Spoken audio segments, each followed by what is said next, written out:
Good morning, good afternoon, and good evening, wherever you are. Welcome to the Driving My Mind podcast. This is episode number 5. What car are you willing to die on? Or die with, I should say. So, a little background on this. My folks, who are very well into their 70s, approaching their 80s, my dad, he can't drive very much at night. And my mom is kind of the only one that still has the capability. They got a 7-year difference between them, but my mom has the only willingness to drive long distance trips, like maybe to come see us, see the grandkids.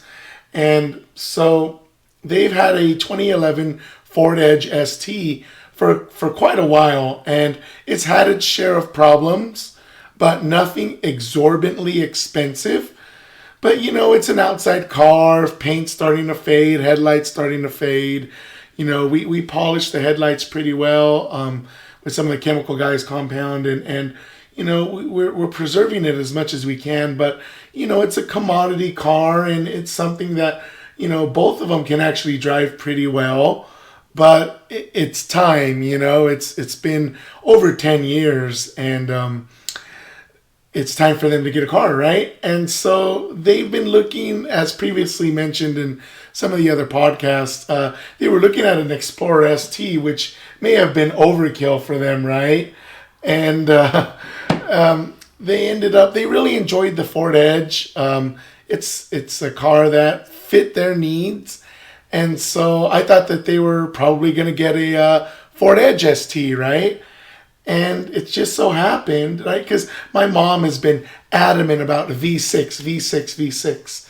And so I was shocked to see at the end of the day that they ended up with a Ford Edge SEL with convenience package for around $43,500 out the door, which was, they had to shop around. They ended up not buying locally. They had to get a dealer out in San Diego, and most dealers, they're all trying to do the scare tactics, and you need the extended warranty and the tire package and blah, blah, blah, blah, blah.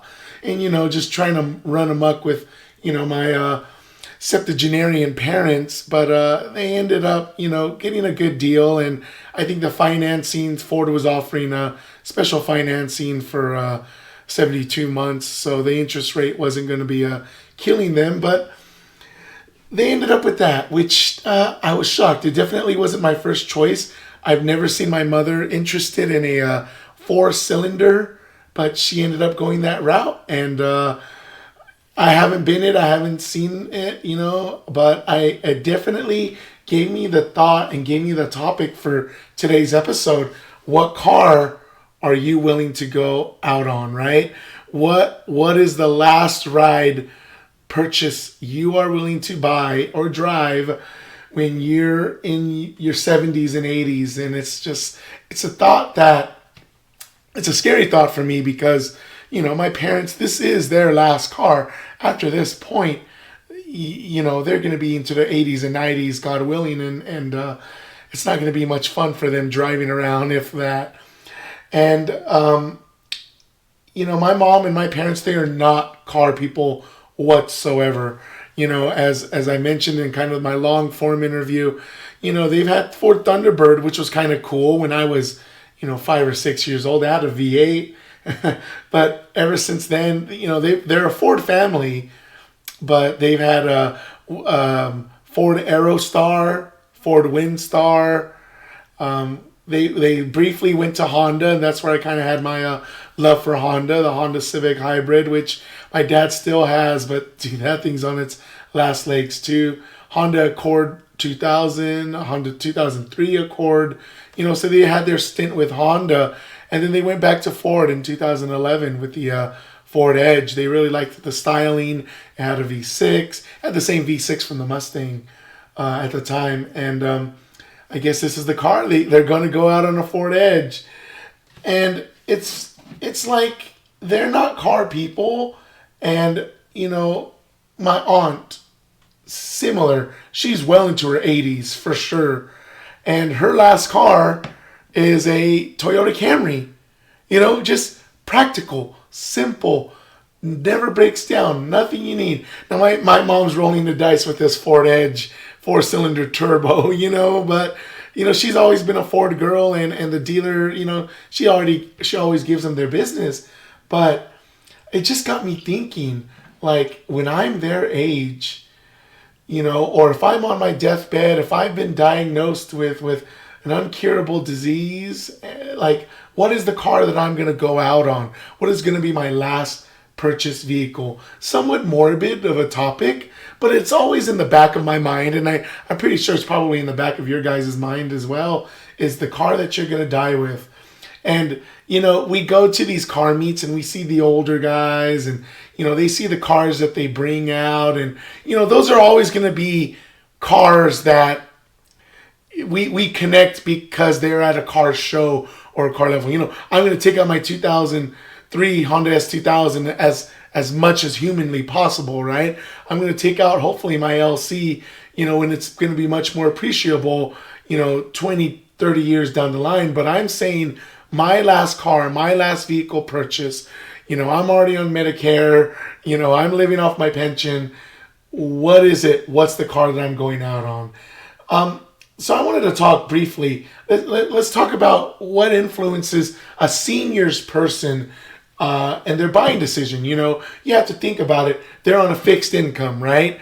My parents, between, their Social Security, which isn't much, but my dad's separate retirement and my mom's pension, because she was a teacher as well, they have a decently set amount per month of what they continue to bring in. Now, my parents are very frugal, very uptight with their money, which good for them, and that's kind of where I get it from, because, we grew up with nothing. They grew up with nothing. And when we finally have something, it's kind of like we don't want to let it go, right? And money comes and goes, don't get me wrong, but they're very tight with their money. They try to make the best financial decisions possible, which buying a Ford 4-cylinder turbo, I don't know. But you got to think about it. They're on a fixed income.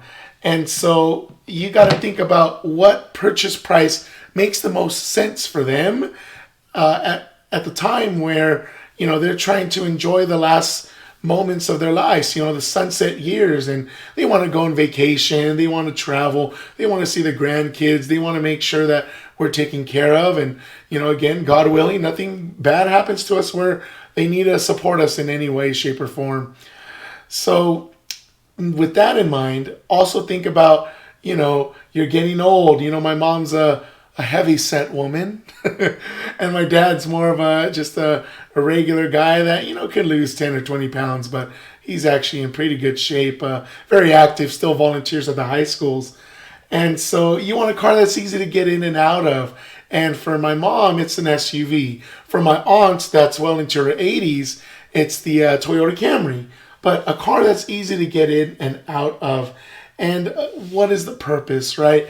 The Camry has massive trunk space. The Ford Edge, it's a 5-passenger, crossover SUV type thingy. But the cargo space on that is phenomenal. And so think about it. When you're in your 70s and 80s, what are you going to, right? You're going to your doctor's appointments. You're going to Costco. You're going to visit your friends with your scrapbooks, right? It's like kind of like, you need something that's going to haul all your crap. And, there'll be the occasional taking the grandkids and whatnot and fitting a booster seat. But even then, my parents don't do much of that. They're driving their own car, and we would have to take the grandkids or the nieces and nephews in our own car that already has the stuff set up. So again, it's really like the back seat or the passenger seats aren't used very much, other than, maybe some long distance trips.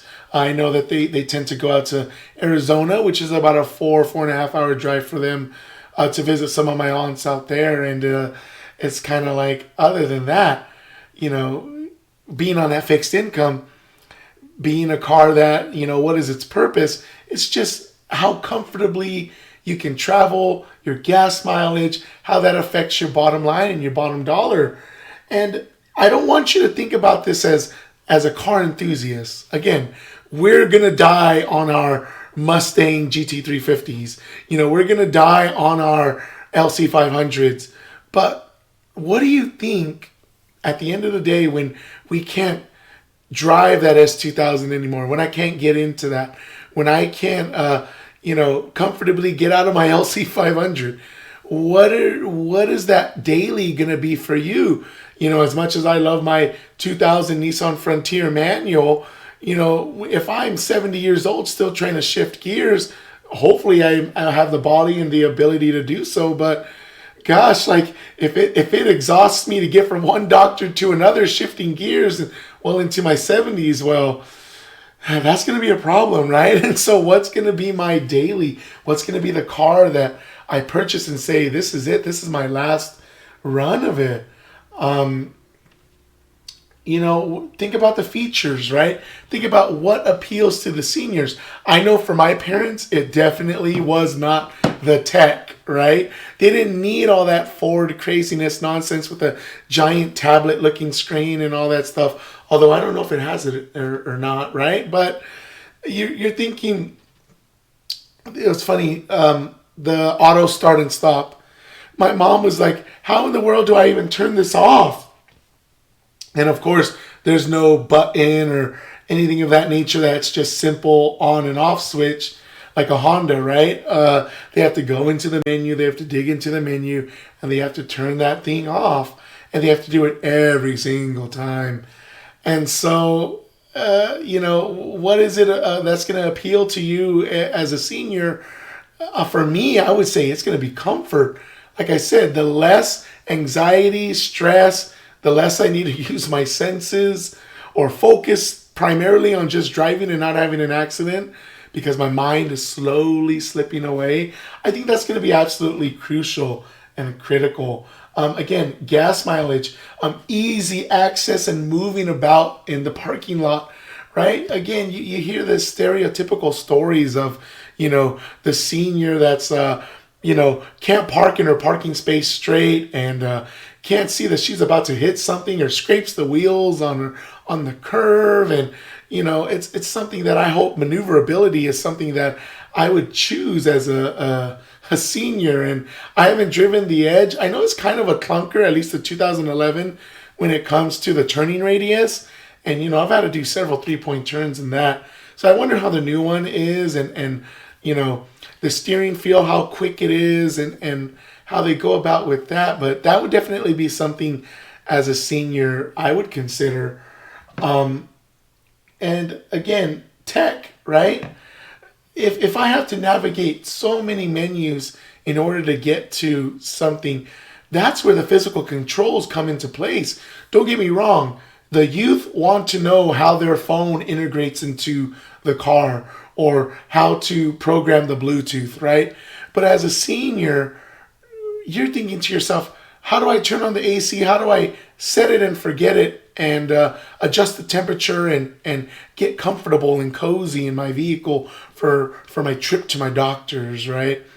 So what is the car you're going to go out on?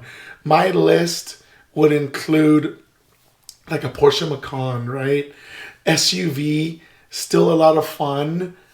Small, compact, and tight. Still gives me a nimble feeling. And yeah, it's going to be 4-cylinder turbo, right? But, it'll still make me feel like I could have got a 911 in my life.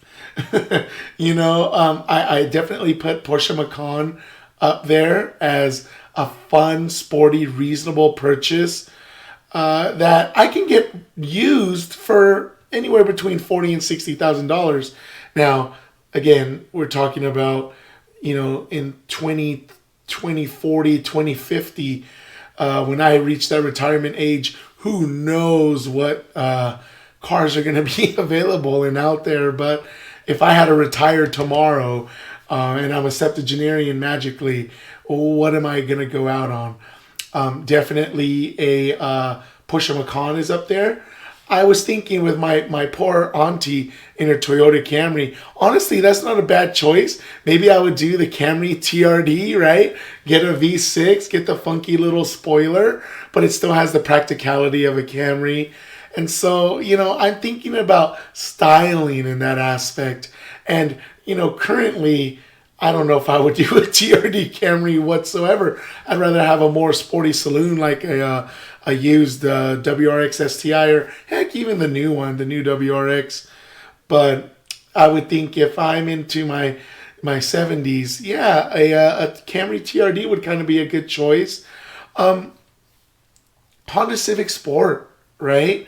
Honda Civic Sport, compact, small, easy to maneuver, 40 miles per gallon, and it's a Honda, reliable, no issues, no problems. Even with that, 1.5 turbo that we have to kind of deal with now, and CVT transmission. Actually, I don't know if that one has a CVT or a traditional automatic, but again, I'm just thinking as a senior, set it, forget it. I probably wouldn't even notice it has a CVT. A senior, stereotypical, but perhaps even a minivan.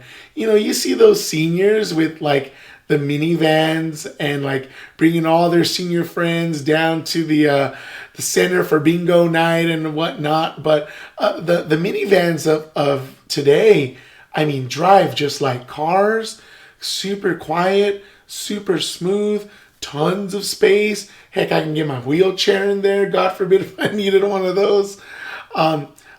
Lots of space for my friends from the church to come with me. So that would be an option too, like a used minivan. I'm giving away any driving spirit at that point, but hey, what's that Kia Carnival, right? The Kia Carnival that took over the Sedona. Dude, rock one of those compact minivans, which funny is like that doesn't even exist anymore, which it should in my opinion. But hey, Kia Carnival, take my old friends down to the IHOP, not a problem whatsoever, right? And last but not least, going back to like fun, sporty, something with character, BMW, any BMW, X3M, X5M. I go back to the SUV for the ease of getting in and out, kind of riding high, good visibility, especially as a senior with my old eyes. I can't see straight, can't drive straight, but hey, I'm in an X5M, 4.4 turbo V8. Oh man, you gotta be kidding me. Again, the Macan is small and sporty. X5M, a little bit big baller. I can do an X3M, I guess, too. But that's, again, going back to that sportiness. And, you can't do coupes anymore. I'm trying to haul, all my toys and my Funko Pops or whatever, right? Or I got kids or grandkids, or I'm taking care of my ex-wife's kids, or, Lord knows the stories with it that I'm going to have in the next 20 to 30 years. But I figure an SUV, for better or for worse, would be the car to kind of die out on, because you need a car that you're willing to, that has the least amount of compromises. So that's my list. What are your thoughts? What are your considerations? What is the car you're willing to die out and go out on? I hope that you take into consideration. You can't be unrealistic. You can't say, give me a GT3 RS. Okay, first of all, you're living off your retirement or your pension. You're living off $4,000 a month for the rest of your life, however long it may be. You're not going to afford a $6,500 car payment on a fixed income, no matter how much money. I'm going to take out of my retirement and put all the money down. No, that's not realistic. And you're going to end up broke. You're going to end up homeless. And you're going to have a GT3 RS, which is phenomenal. You're not going to go out that way. Okay? Be realistic. Consider what you would go out on for your vehicle. My parents, for better or for worse, went to a Ford Edge SEL. So, God bless, God willing. Good for them. And we'll catch you guys on the next one. Thank you so much. Keep staying positive. Keep driving your mind full speed ahead. We'll catch you guys next week.